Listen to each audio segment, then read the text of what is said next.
भारत एक देश है और भारत देश का एक राज्य है जिसे हम महाराष्ट्र कहते हैं और महाराष्ट्र का एक शहर है जिसे शहर नागपुर कहते हैं।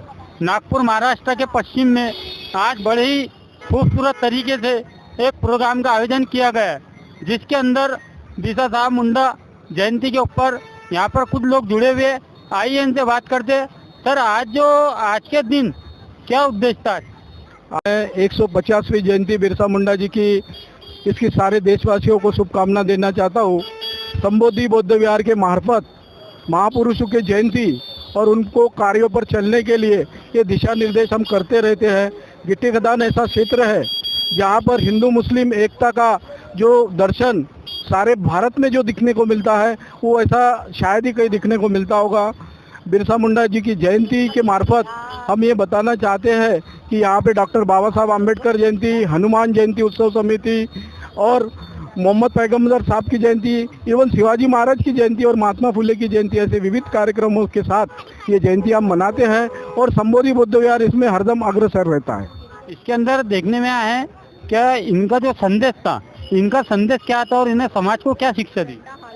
बिरसा मुंडा जी का संघर्ष जल जमीन और जमीन के लिए था और जमीन के लिए जो संघर्ष था उसमें आज भी कुछ बाकी है और प्रयत्नशील है, संघर्षशील है। आदिवासी समाज जो संविधान के मार्ग पे चलता है और संविधान के मार्ग पर जो देश भी चलना चाहिए, ये आदिवासी समाज को अभी समझ गया है और हमारा जय भीम समाज भी आदिवासी समाज के हर सुख दुख में शामिल है। आज का जो प्रोग्राम था ये किस वजह से था और इसका कारण क्या था हमारे दर्शकों को?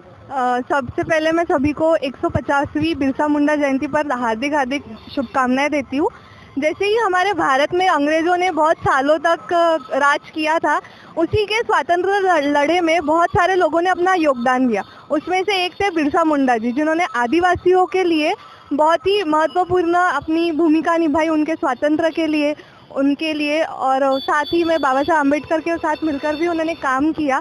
और आज गिट्टी खदान के इस परिसर में हम सभी महापुरुषों की जयंती बहुत ही धूमधाम से मनाते हैं और यहाँ पर सभी हिंदू, मुसलमान, बुद्धिस्ट सभी कम्युनिटी के लोग एक साथ मिलकर सभी महापुरुषों की जयंती धूमधाम से मनाते हैं। इसका एक ही संदेश है कि हम भले ही जातियों में बटे हुए हैं, लेकिन देश के लिए हमें एक साथ रहना चाहिए, तभी हम किसी भी मुसीबत से या किसी भी परेशानी से लड़ पाएंगे।